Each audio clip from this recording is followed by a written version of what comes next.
क्या आप जानते हैं पटना में एक ऐसा कुआं है जिसकी गहराई और कहानी दोनों रहस्यमयी मानी जाती है। कहते हैं इसका कनेक्शन सम्राट अशोक से जोड़ा जाता है। तो गाइज, मैं हूं क्रिस और आज मैं पटना की एक ऐसी जगह एक्सप्लोर करने वाला हूं जिसका नाम तो मैंने बहुत सुना है पर कभी एक्सप्लोर नहीं किया है। मैंने सुना है कि वो जगह काफी रहस्यमय और मिस्टीरियस है। तो चलिए देखते हैं आखिर वो कौन सी जगह पटना में है जो हमसे छुपी हुई है। तो गाइज, मैं निकल पड़ा हूं अपना बैग लेकर के और अपने 11 नंबर व्हीकल के साथ, यानी मेरे पैर को लेकर के उस जगह को एक्सप्लोर करने। तो गाइज, हिस्ट्री तो देखने में जा रहा हूं, पर पटना में ऑटो वाला किराया कितना लेता है, सबसे बड़ा सस्पेंस तो ये है। गाइस, पटना की यही तो खासियत है, आपको हर मोड़ पर एक नई कहानी दिख जाती है। तो गाइज, यही वो मंदिर है जो पटना में स्थित है और काफी रहस्यमयी है। तो चलिए इसके अंदर चलते हैं और देखते हैं क्या राज इसके अंदर छुपा हुआ है।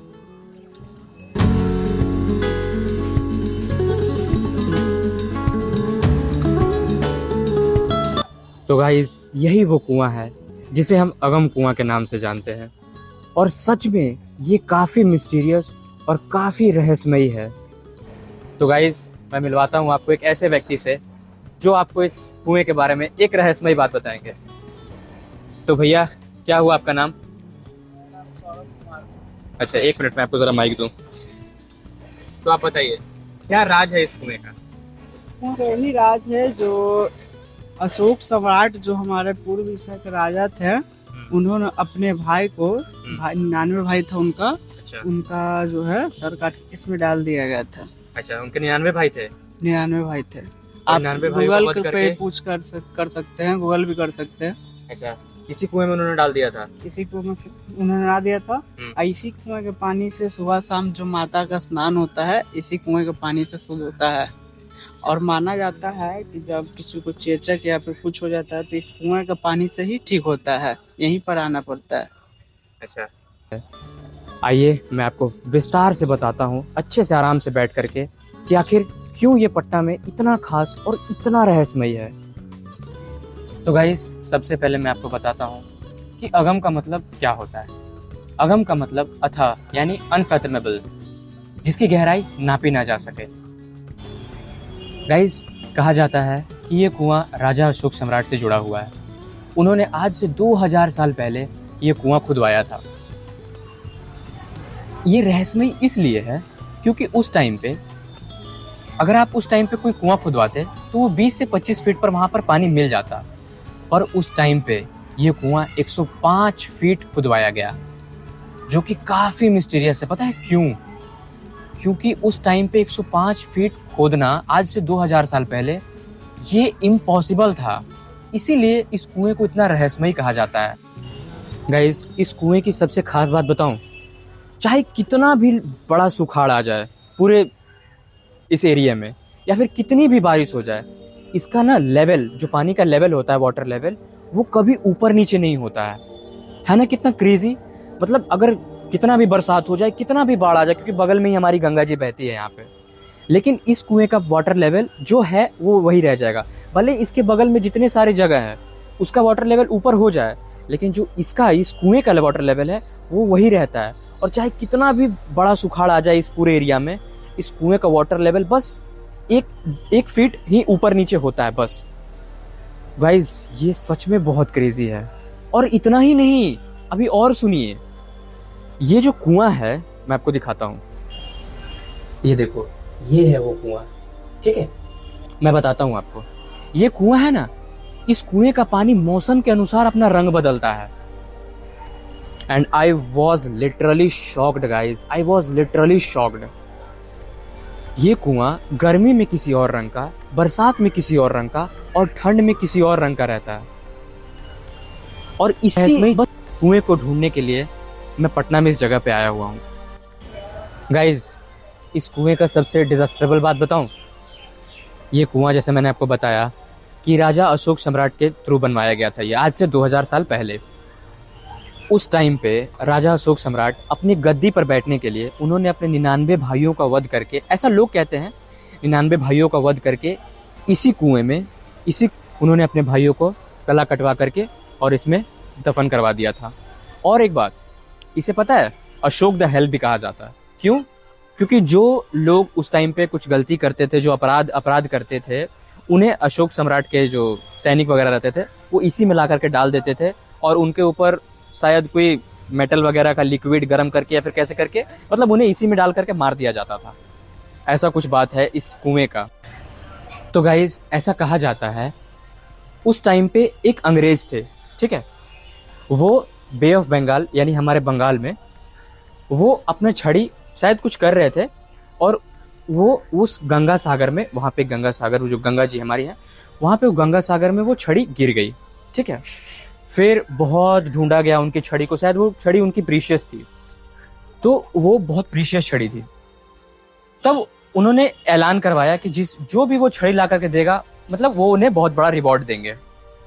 फिर शायद 6-7 दिन हो गया था, फिर वो छड़ी अचानक से आकर के इस मंदिर के कुएं में मिलती है और इसी से कहा जाता है, इसी इंसिडेंट से कहा जाता है कि ये जो कुआं है ना, ये इसका कनेक्शन पाताल लोक से है, यानी हमारी गंगा जी से भी है और पाताल लोक से भी है।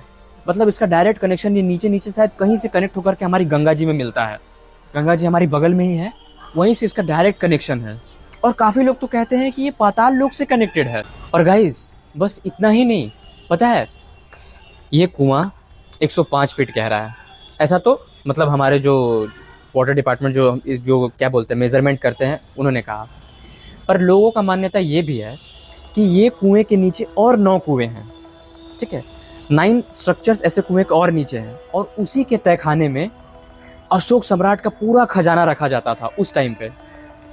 और एक मान्यता ऐसी भी है कि इसके अंदर ना, इसके नीचे, इसके तहखाने में अलग अलग बहुत से दरवाजे हैं जो इंडिया के ना, हमारे पूरे भारत के अलग अलग कोनों में जाकर के खुलते हैं।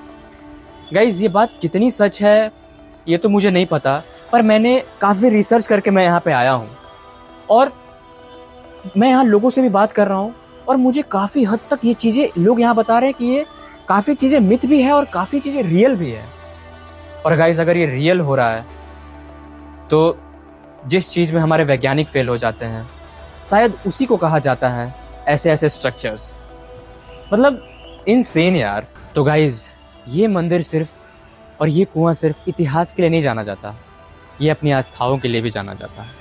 कहा जाता है जो औरत निसंतान होती है, यानी जिन्हें 7-8 साल, मतलब वो निसंतान होती हैं 7-8 साल से, अगर वो यहाँ पर आकर इस कुएं का पानी पी ले और यहाँ पर आकर इस कुएं के पानी से स्नान कर ले तो उन्हें संतान की प्राप्ति हो जाती है। और बस इतना ही नहीं, इतना में ही नहीं, अगर आप इस कुएं का पानी पीते हो तो अगर आपको चेचक जैसी या कुष्ठ रोग जो जिन्हें हम कहते हैं, यानी स्किन डिजीज वगैरह की अगर कोई प्रॉब्लम है और अगर आप यहाँ का पानी पीते हो तो आपको सब चीज़ें ठीक हो जाती हैं, सारी बीमारी ऑटोमेटिकली ठीक हो जाती है। लोग काफ़ी दूर दूर से, बहुत बड़े बड़े डॉक्टर से दिखवा करके आते हैं और अगर वो ठीक नहीं होता है तो बस आप यहाँ का आकर जल पी लीजिए इस कुएं का और वो ऑटोमेटिकली ठीक हो जाता है। एंड मतलब क्रेजी मैन, क्रेजी। तो गाइज, इसी कुएं के जस्ट बगल में माता शीतला जी का वो मंदिर है और कहा जाता है पहले आप इस कुएं की पूजा करो, उसके बाद माता शीतला जी की पूजा करो, क्योंकि हमारे हिंदू धर्म में पहले गंगा जी की पूजा होती है, उसके बाद सारी देवी देवताओं की पूजा होती है। और एक और बात, आपको अगर पहले मंदिर में पूजा करना है तो आपको पहले ये कुएं की परिक्रमा करनी होगी। तो हम जल्दी से परिक्रमा कर लेते हैं, उसके बाद मंदिर में चलते हैं। तो गाइस, लगता है कि मंदिर में आरती शुरू हो गई है, तो चलो, आई एम सो लकी, मंदिर की आरती भी देख लूंगा और मंदिर को भी विजिट कर लूंगा।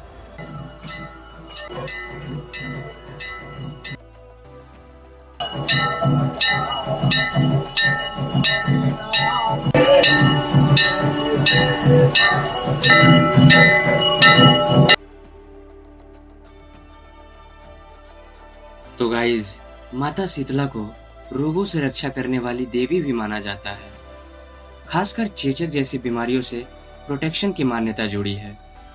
यहाँ लोग सिर्फ दर्शन करने नहीं आते, मनोकामना लेकर भी आते हैं और माना जाता है सच्चे मन से प्रार्थना की जाए तो माता जरूर सुनती हैं। गाइस ये बच्चा अभी मुझे प्रसाद दे रहा है अंदर मंदिर से ला करके, पान वाला। Thank you so much Babu. Guys कैसा लगा आपको आज का व्लॉग, एक रहस्यमय व्लॉग? तो गाइस क्या सच में ये अगम कुआं सिर्फ एक कुआं है, या इसके पीछे कोई राज, कोई मिस्ट्री छुपी हुई है? अपनी राय कमेंट में जरूर से बताना। तब तक के लिए मिलते हैं किसी और एक नए इंटरेस्टिंग व्लॉग में, एक और नए धमाके के साथ।